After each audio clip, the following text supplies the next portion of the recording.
जी कौन होते हो ट्रैक पर आने वाले में सही hello mister Bhadauria, get out.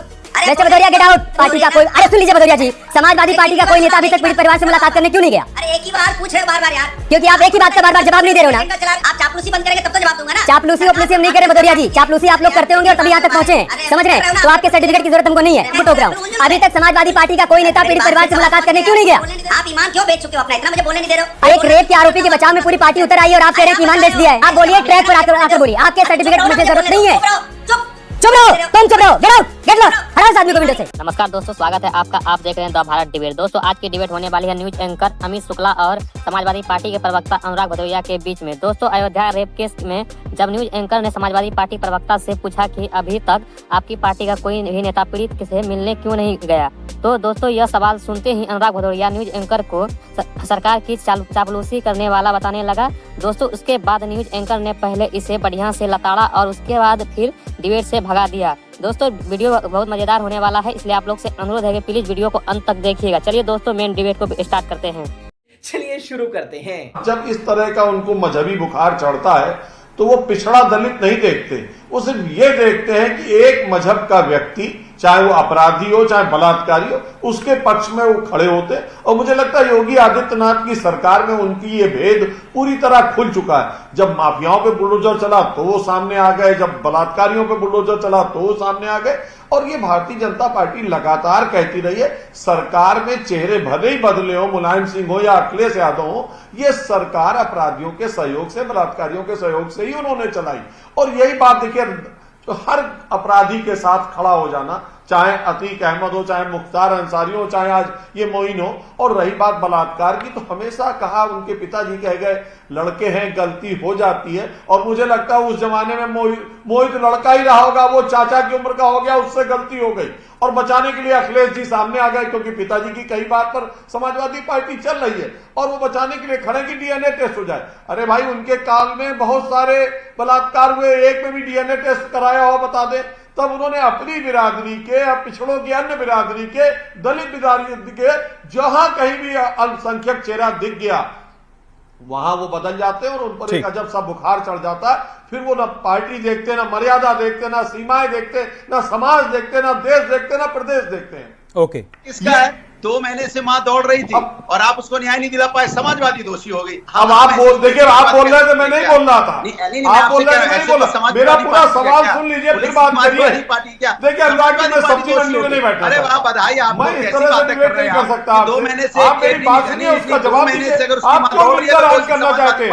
आप क्यों चाहते, क्यों उसके पक्ष में खड़े होकर के डीएनए जांच कराइए? डीएनए जांच केवल आपका एक ही माध्यम है कि आप कहते हैं मामला लंबा खींचे, मामला लंबा खींचे। नहीं, आप बोलिए उत्तर प्रदेश की पुलिस कुछ नहीं कर पा रही है और हम न्याय दिलाएंगे। चलिए गारंटी देता हूं आपसे, आप कह दो कि हमारी पुलिस नाकारा है, हमारी पुलिस न्याय। अरे आप क्या न्याय दिलाओगे? आप क्या न्याय दिलाओगे? आप क्या कैसे न्याय दिलाओगे? आप तो अपराधी के पक्ष में खड़े हो, बोल दीजिए, न्याय क्या दिलाओगे? आप तो कहते हैं डीएनए टेस्ट हो जाएंगे और आपने तो बोली लाइन है कि बच्चे गलती हो सकती है, अब वो बच्चा चचा बन गया गलती करके। मैं तो कह रहा हूं, जो भी दोषी हो उसे कड़ी से कड़ी सजा मिले। अनुराग भदौरिया जी, क्या दिक्कत, क्या परेशानी है अगर रेप के आरोपी के खिलाफ बुलडोजर एक्शन हो रहा है तब? पहले बोला फिर बोल रहा हूं कि इस समाज के अंदर बच्ची के साथ, महिला के साथ कोई भी अन्याय करेगा उसे कड़ी से कड़ी सजा मिलनी चाहिए। ये मांग हमेशा से मेरी रही है, लेकिन मेरी मांग ये भी रही है कि दोषी वही हो जो दोषी है, एंड ऐसा ना हो कि गलती से हम जो दोषी नहीं है उसको सजा दे दें। इसलिए नार्को टेस्ट और डीएनए टेस्ट हो जाएगा, जो दोषी होगा उसको ऐसी सजा देना कि नजीर बने। हम तो हमेशा से कहते आए, मैं इनसे पूछता हूं, हमारी सरकार थी, क्या बीजेपी ने नार्को टेस्ट डीएनए टेस्ट किसी के लिए मांगा? क्या इन्होंने, यहाँ बीएचयू की घटना हुई थी, 3 अपराधी थे, क्या उनके यहाँ बुलडोजर गया था? मैं पूछना चाहता हूं। क्या अजय टनी मिश्रा के यहाँ बुलडोजर गया? मैं पूछना चाहता हूं। क्या लखनऊ के अंदर में आपने क्यों शक क्यों होता है? शक तब होता है जब लखनऊ में 20 बच्चे बदमाशियां करते हैं, एक बहन और भाई को छेड़ते हैं। उसके बाद विधानसभा के अंदर में 2 लोगों का नाम लिया जाता भदौरिया है, जी। पवन यादव और मोहम्मद। 20 लड़के क्या थे, भदौरिया सबको जी, सजा मिली है ना। जब जो आपने गलत करेगा कहा, सजा मिलेगी ना। एक सेकंड भदौरिया जी, भदौरिया जी, हाँ बात पूरी करिएगा। जब आपने कहा कि किसी भी बच्ची के साथ, किसी भी नाबालिग के साथ, किसी भी महिला के साथ कुछ भी गलत हो तो जो भी दोषी उस पर कार्रवाई होनी चाहिए, तो हमें लगा कि आप इस पर सियासत नहीं करेंगे। पीड़ित की मां ने एक बयान दिया, मैं उसको पढ़ दूं, उसके बाद फिर मैं आपसे सवाल करूंगा। पीड़ित की मां ने कहा कि जब मैं पुलिस चौकी गई तो मोइन खान की तरफ से जो वहां पर मौजूद था, उसने कहा कि पुलिस चौकी मेरे घर में चल रही है, तुम क्या कर लोगी, इतने दिन से घूम रही हो, कुछ हुआ क्या, ज्यादा इधर उधर जाओगी तो बेटी के टुकड़े टुकड़े करवा के फेंक दूंगा। ये उस पीड़ित मां का बयान है। आप समझ रहे हैं उसकी मनोस्थिति क्या होगी भदौरिया जी? आप इस मामले पर नहीं, आप बोलिएगा। आप ये कह रहे हैं ना कि बीजेपी सरकार ने क्या मांग की थी, क्या हम सत्ता में थे किसी के डीएनए टेस्ट की? तो अगर उन्होंने मांग नहीं की थी तो आपने करवाया कितने लोगों का डीएनए टेस्ट, आप ये बता दीजिए। चलिए, नहीं मांग की थी। अरे भाई, अरे हम न्याय के लिए लड़ रहे हैं ना। अगर उसकी मां ने कहा जैसे आप कह रहे हो, तो इसके मतलब पुलिस सिस्टम फेलियर हो चुका है उत्तर प्रदेश का। कानून व्यवस्था ध्वस्त हो चुकी है, कानून व्यवस्था मर चुकी है। अगर कानून व्यवस्था जिंदा होती तो कार्रवाई उसी समय हो गई होती। तो आपके नेताओं के भीतर इंसानियत जिंदा है, आपके नेताओं के भीतर इंसानियत जिंदा है, कानून व्यवस्था मर गई। चलिए, 2012 में मोइन खान के घर में पुलिस चौकी खुली जब सत्ता में आप थे, मान लिया कानून व्यवस्था मर गई। मैं आपसे सवाल कर रहा हूं भदौरिया जी, कि आपके नेताओं में इंसानियत जिंदा है, समाजवादी पार्टी में इंसानियत जिंदा है, आपका प्रतिनिधिमंडल अभी तक मुलाकात करने के लिए क्यों नहीं गया उस पीड़ित परिवार से? अरे सवाल आप मुझसे कितने पूछोगे, जवाब देना। बीजेपी से पूछते तो आज मैं आपको सैल्यूट करता। गजब हाल है। आपके नेता के ऊपर आरोप लगाए, आप कह रहे हैं मैं सवाल बीजेपी से पूछूं। आप ये कह रहे हैं पुलिस सिस्टम मर गया है ना, मान लिया मर गया है। आपके भीतर इंसानियत जिंदा है, आपके नेताओं के भीतर इंसानियत जिंदा है। कोई भी समाजवादी पार्टी का नेता अभी तक पीड़ित परिवार से मुलाकात करने क्यों नहीं गया? यार मैं बोल तो रहा हूं, और क्या बोलने तो दोगे? प्रभु के एजेंडा चलाओगे, बोलने नहीं दोगे? नहीं, प्रभु अबू मत करिए ना, हम कोई एजेंडा चला रहे हैं। हम आपसे सीधा सा सवाल पूछ रहे हैं, समाजवादी पार्टी का कोई, अरे सुन लीजिए भदौरिया जी, समाजवादी पार्टी का कोई नेता अभी तक पीड़ित परिवार से मुलाकात करने क्यों नहीं गया? अरे एक ही बार पूछ रहे हो बार-बार यार, क्योंकि आप एक ही बात का बार-बार जवाब नहीं दे रहे हो ना।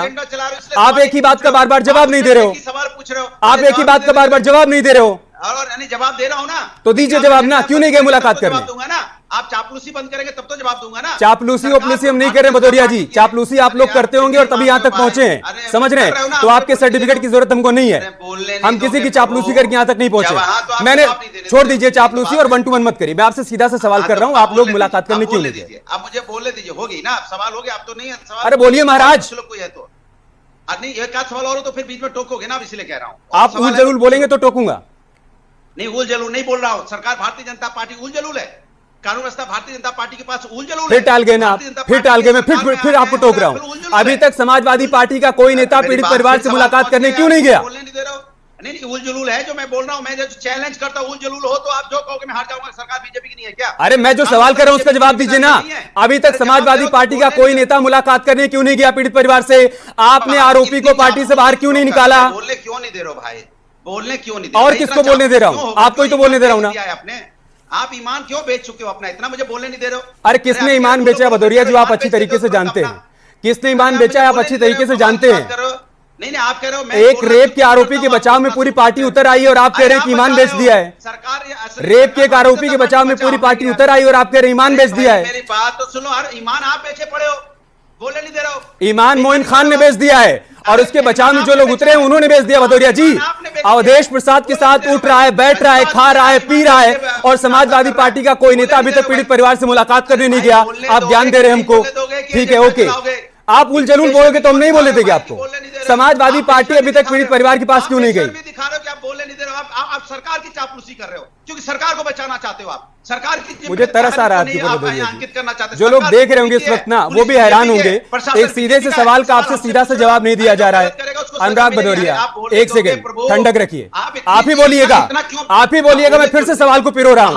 अनुराग भदौरिया, समाजवादी पार्टी का कोई नेता पीड़ित परिवार से अभी तक मुलाकात करने क्यों नहीं गया? हाथ हमसे मत जोड़िए, उस पीड़ित परिवार से जाकर जोड़िए। अरे मुझे बोलने दोगे कि नहीं? अरे बोलिए ना आप। कि नहीं, या तो आप चुप मारिए, थोड़ी देर चुप मारिए, थोड़ा ईमान। आप ट्रैक पर आइए, आप ट्रैक पर आइए और ईमान पर बात करिए जी। कौन होते हो ट्रैक पर आने वाले? में सही hello mister Bhadauria, get out. Mister Bhadauria get out. उल जलूल मत बोलिए यहाँ पर, अबे तबे की भाषा इस्तेमाल मत करिए। आप समझ रहे हैं? किस तरह की बात कर रहे हो? बोलने नहीं दे रहे अबे तबे की भाषा का इस्तेमाल मत करिए मिस्टर भदौरिया। आप होंगे पत्रकार, अपने घर के पत्रकार होंगे। मैं फिर से आपसे बोल रहा हूं, अगर तमीज से बात करेंगे तो आप इस पैनल में रहेंगे, वरना दफा हो जाइए यहाँ से। आपकी जरूरत नहीं है मुझे। मैं फिर आपसे कह रहा हूं, मुझे आपकी जरूरत नहीं है। अबे तबे की भाषा का इस्तेमाल मत करिए यहाँ पर।